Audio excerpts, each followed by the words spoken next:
राजस्थान के विश्नोई गांव के लोग गरीबी की मार झेल रहे हैं।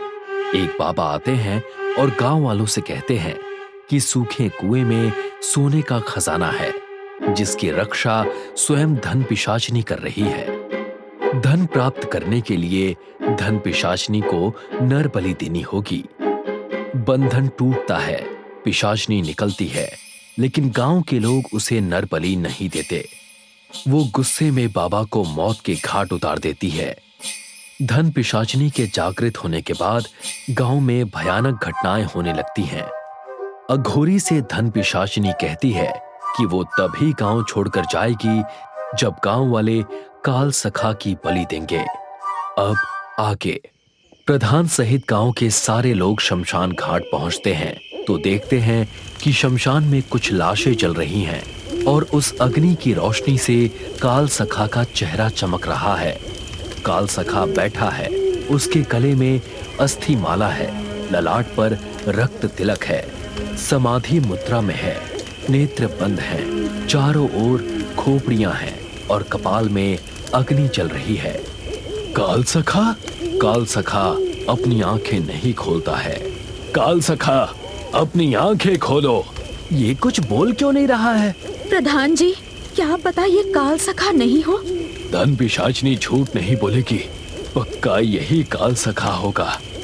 मुझे तो लगता है ये कोई साधना कर रहा है और इसी का प्रभाव हमारे गांव पर भी पड़ रहा होगा।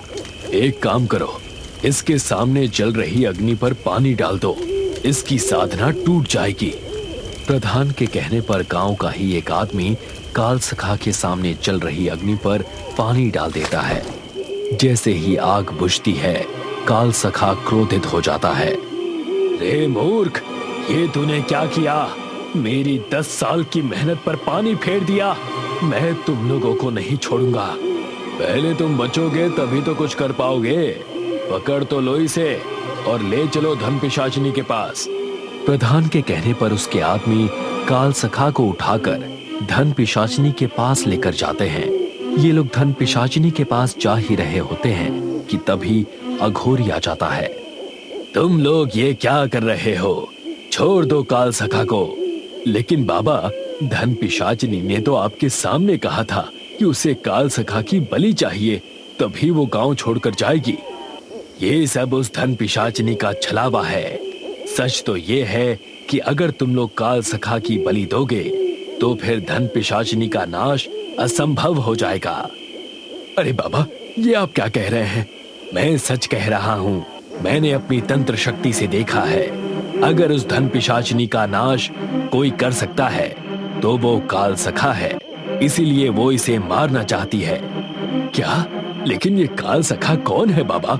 धन पिशाचनी के पास जो धन है वो सब काल सखा का है। ये कैसे संभव है? मैं तुम्हें पूरी कहानी बताता हूँ। आज से करीब 50 साल पहले काल सखा के पिता गंगाराम गांव के बहुत ही रसूखदार व्यक्ति थे। उनके पास हीरे, सोने और चांदी के बहुत बड़े खजाने थे। सोने के सिक्के जमीन पर इतने बिखरे हैं कि पैर रखने की जगह नहीं है। चांदी के घड़े, सोने की मूर्तियां, हीरे जड़ित कटारे, पुराने जमाने के गहने, सब वहां रखा हुआ है।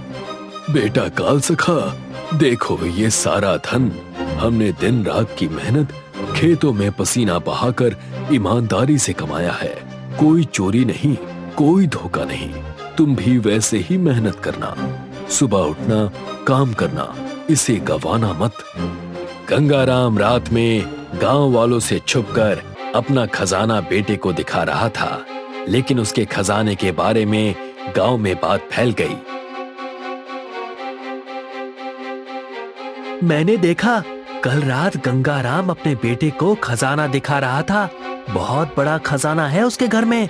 अगर हम लोग लूट लें तो हम पूरे गांव वाले धनी हो जाएंगे, लेकिन लूटेंगे कैसे? उसके घर में आग लगा देते हैं, बाप बेटे मर जाएंगे और खजाना हमारा हो जाएगा। गांव वाले इधर खजाना लूटने की योजना बना ही रहे थे कि इतने में ये सारी बातें गंगाराम को पता चल गई। फिर उसने अपने तांत्रिक को बुलाया और अपना सारा धन कुएं में डालकर उसका तंत्र क्रिया से बंधन कर दिया। रक्त धारा सन्नादति, खजानम बंधति नाग बंधन यम द्वार रक्षत धन पिशाचिनी।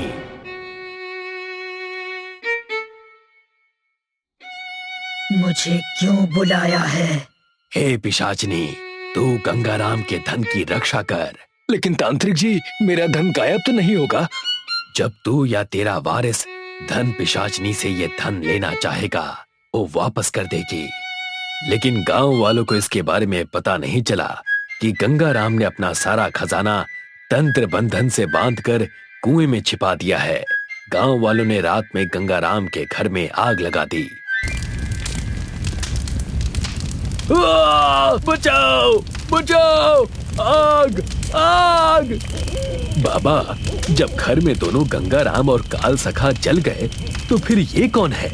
गांव वालों को भी यही लगा था कि मैं जलकर मर गया, लेकिन मैं किसी तरह घर से बचकर निकल गया था। फिर आपने धन पिशाचिनी से अब तक अपना धन वापस क्यों नहीं लिया? मैं धन पिशाचिनी से अपना धन वापस लेने गया था, लेकिन हे धन पिशाचिनी, मेरा धन वापस कर दो।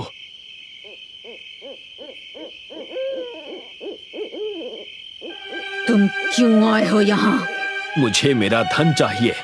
तुम मेरे पास आओ और ले लो। बचाओ बचाओ!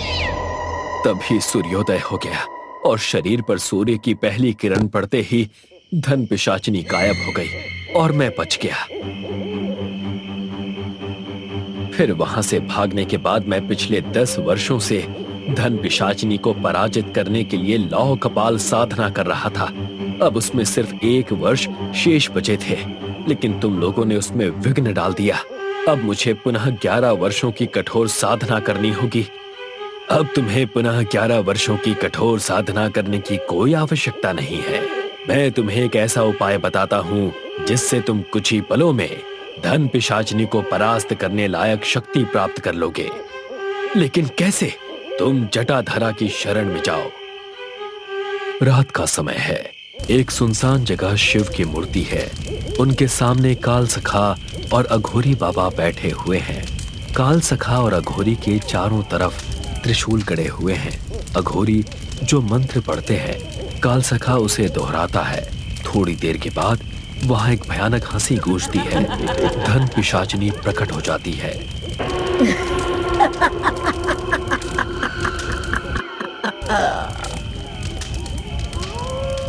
तुम डरो मत। जब तक तुम इस त्रिशूल के घेरे में बैठे हो, वो तुम्हारा कुछ नहीं बिगाड़ पाएगी। तुम्हें वो डराएगी, लेकिन तुम मंत्र बोलना बंद मत करना। धन पिशाचिनी काल सखा को डराने की पूरी कोशिश करती है। डरावनी हंसी में हंसती है, लेकिन काल सखा उसके ऊपर ध्यान नहीं देता। धन पिशाचिनी काल सखा के पास जाने की कोशिश करती है, लेकिन जैसे ही वो त्रिशूल के घेरे को लांघने की कोशिश करती है, वो चलने लगती है और गायब हो जाती है। अघोरी और काल सखा दोनों शिव साधना जारी रखते हैं। कुछ देर के बाद वहां एक आवाज गूंजती है, काल सखा, काल सखा। ये तो मेरी माँ की आवाज है। माँ, माँ! बेटा, इधर आओ। तुम्हारी माँ कब की मर चुकी है, वो तुम्हारी माँ नहीं है। काल सखा उस बुढ़िया को देखकर भ्रमित हो जाता है। उसकी बुद्धि काम करना बंद कर देती है और अघोरी के लाख रोकने के बावजूद वो त्रिशूल का घेरा लांघकर बुढ़िया के पास चला जाता है। माँ, मैं आ गया, मैं आ गया।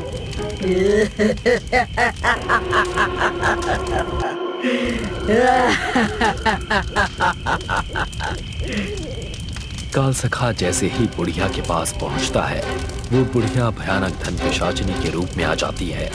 काल सखा, उस दिन तुझे सूर्य देव ने बचा लिया था, लेकिन आज तुम्हें कोई नहीं बचा पाएगा। धन पिशाचिनी काल सखा का गला पकड़कर उसे उठा लेती है। कुछ ही देर में काल सखा का दम टूट जाता है। फिर धन पिशाचिनी उसे जोर से फेंक देती है। वो भगवान जटाधारा के सामने फैले भस्म पर गिरता है और सांस के माध्यम से भस्म का कुछ भाग काल सखा के अंदर प्रवेश करता है, जिससे उसमें शक्ति आ जाती है। और वो पास में कड़ा हुआ त्रिशूल उठाता है और उस त्रिशूल से धन पिशाचिनी के ऊपर प्रहार करता है, जिससे धन पिशाचिनी तुरंत नष्ट हो जाती है। गांव के लोग खुशी मनाते हैं। धन पिशाचिनी के मरने के बाद काल सखा को अपना धन मिल जाता है।